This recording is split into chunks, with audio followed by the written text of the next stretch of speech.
নমস্কার, জয় মা তারা। আমি তান্ত্রিক সম্রাট পণ্ডিত সুশান্ত শাস্ত্রী। আজ আপনাদের অনেক মানুষের রিকোয়েস্টে কালসর্প দোষ বা কালসর্প দোষ কত প্রকার, সেই আপনাদের রিকোয়েস্টে এই ভিডিওগুলো করা হচ্ছে। তবে একটা জিনিস আমার খুব দুঃখ লাগে, আপনাদের রিকোয়েস্টের অনুসারে আমি কিন্তু ভিডিওগুলো বানাই, কিন্তু আপনারা সম্পূর্ণ ভিডিওটা দেখেন না। আপনারা যারাই ভিডিওটা দেখেন, আমি কিন্তু সব এখান থেকে দেখতে পাই যে কে কতটা ভিডিও দেখছে বা কে কতটা টাইম দেখলো, এসবগুলো সব দেখা হয়। কিন্তু আপনাদের রিকোয়েস্টের জন্যই আমি এই ভিডিওগুলো বানাই। যাই হোক, বিস্তারিত যাব না আর বেশি কথা বলবো না। কারণটা কি, কালসর্প যোগ নিয়ে কথা বলতে গেলে তো অনেক সময়ের প্রয়োজন হয়। কালসর্প দোষ হচ্ছে 12 প্রকারের, মানে কালসর্প যোগ রয়েছে।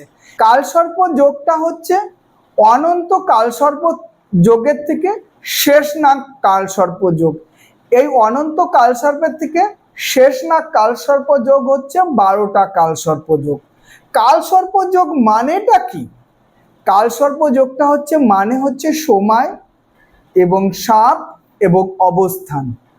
এই সময়, সাপ, অবস্থানের পুরো সার্কেলটাকে নিয়েই কালসর্প যোগ। এবং কালসর্প যোগের কথাটা হচ্ছে, আমরা যেটা 12টা গ্রহর মধ্যে যদি 7টা গ্রহ যদি রাহু কেতুর স্পর্শে মানে ছায়াতে যদি চলে আসে, তাহলে সেটা আমরা কালসর্প যোগ বলি। কালসর্প দোষ মানে যে শুধুই ভয়ের তা না, যে শুধুই কালসর্প দোষ যার আছে তার কিছুই হবে না। কালসর্প দোষের যাদের মধ্যে অনেক মহৎ মানুষকেও কিন্তু দেখা গিয়েছে যে তাদের কিন্তু কালসর্প দোষ ছিল। এবং হ্যাঁ, তারা হয়তো কালসর্প দোষ কাটায়নি, কিন্তু তার জন্য তাদের সাজাও কিন্তু পেতে হয়েছে, কিন্তু নাম যশ খ্যাতি সব পেয়েছে। এবং মানে কালসর্প দোষ ছিল, এমনও আছে যে তারা হচ্ছে আমাদের সমাজের শীর্ষ স্থানে বসে রয়েছিল, সেসব মানুষেরও কিন্তু কালসর্প দোষ ছিল। যে কালসর্প দোষ আছে দেখে যে আপনার একদম মানে সব শেষ হয়ে যাবে, আপনি কিছু করতে পারবেন না, সেটা না। কালসর্প দোষ হচ্ছে 12 প্রকারের। এইবার এই কালসর্প দোষ হচ্ছে শুরু হয় অনন্ত কালসর্প দোষ থেকে এবং শেষ হয় হচ্ছে শেষ নাগ কালসর্প দোষ অবধি। যাক, ভিডিওটা বিস্তারিত আমি আগাবো না, আপনার ভিডিওটা আপনারা সম্পূর্ণ শুনুন। এবং ভিডিওটা ভালো লাগলে লাইক, শেয়ার, সাবস্ক্রাইবার করে দেবেন। এবং যদি আপনাদের কোনো মন্তব্য থাকে তাহলে আমার কমেন্ট বক্সে লিখে পাঠাবেন। এবং আমার ফেসবুক এবং ইউটিউব ভিডিওতে দেখবেন আমার ফোন নাম্বার চলছে, ফোন নাম্বারে আপনারা ফোন করে জানতে পারবেন। এবং কালসর্প দোষ আপনি কি করে বুঝতে পারবেন, যে দেখবেন আপনার কাল কথার অর্থ হচ্ছে সময়, আর সর্প কথার অর্থ হচ্ছে সাপ, আর যোগ মানে অবস্থান।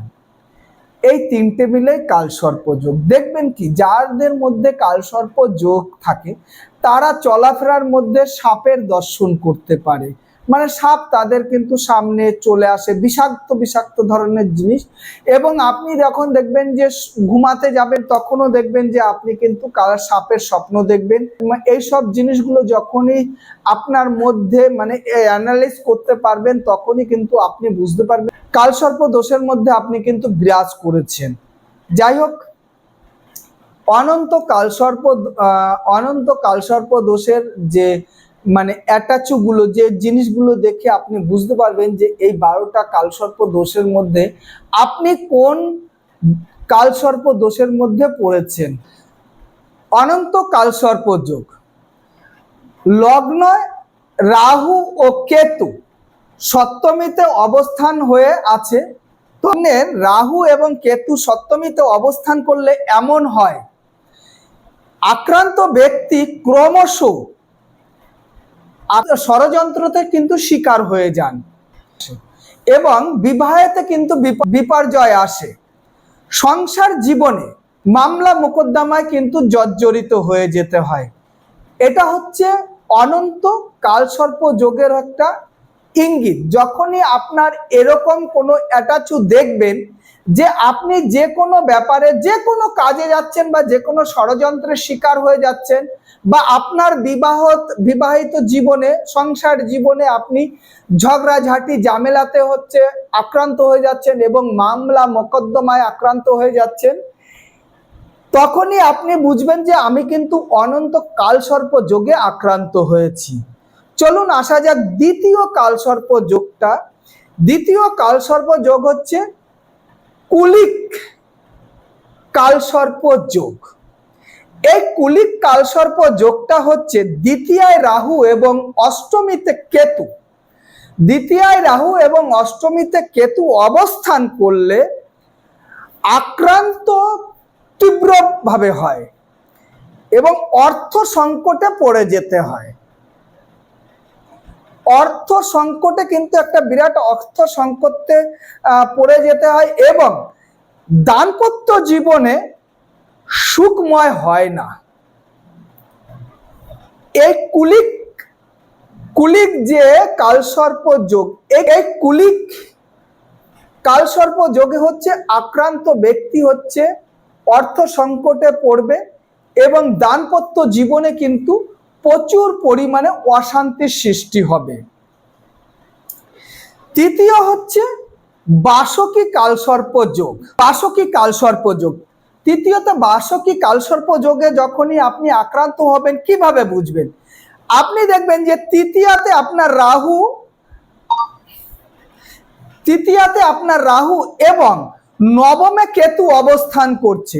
পুত্র কন্যা নিয়ে ক্রমাগত সংকট ঘটতে থাকে এবং জাতক বা জাতিকা নিজের পায়ে দাঁড়ানোর জন্য প্রচুর পরিমাণে পরিশ্রম করতে হয় এবং ব্যক্তির সঙ্গে সংঘাত ও ভাগ্য বিপর্যয় কিন্তু ঘটে। ব্যক্তিনি যখনই আপনি কোনো কিছু করতে যাবেন, দেখবেন প্রচুর পরিমাণে সংঘাতের আক্রমণ হয়ে যাবেন। সেইগুলো কিন্তু সেই সংঘাতের থেকে কিন্তু সংঘর্ষ করেই আপনাকে আগাতে হবে, তাহলেই কিন্তু আপনি এই বাসকী কালসর্প যোগের থেকে আপনি মুক্তি পাবেন এবং বাসকী কালসর্প যোগের সঙ্গে আপনি কিন্তু তাল মিলিয়ে চলতে পারবেন। চতুর্থ হচ্ছে শঙ্খপাল কালসর্প দোষ। চতুর্থতে আছে আমাদের শঙ্খপাল কালসর্প দোষ এবং চতুর্থতে যখন রাহু এবং দশমে কেতু অবস্থান হয়, হঠাৎ করে ভাগ্য বা কর্মজীবনে অন্ধকার নেমে আসতে পারে। এই শঙ্খপাল কালসর্প যোগ যদি এমন কেউ হয়ে থাকে যে আপনি কর্মজীবনে এমনই হতে পারে যে আপনার কর্মজীবনে কিন্তু অন্ধকার নেমে আসতে পারে এবং আপনার সম্পত্তি নিয়ে কিন্তু আপনার সংকটের সম্মুখ হয়ে যেতে পারেন।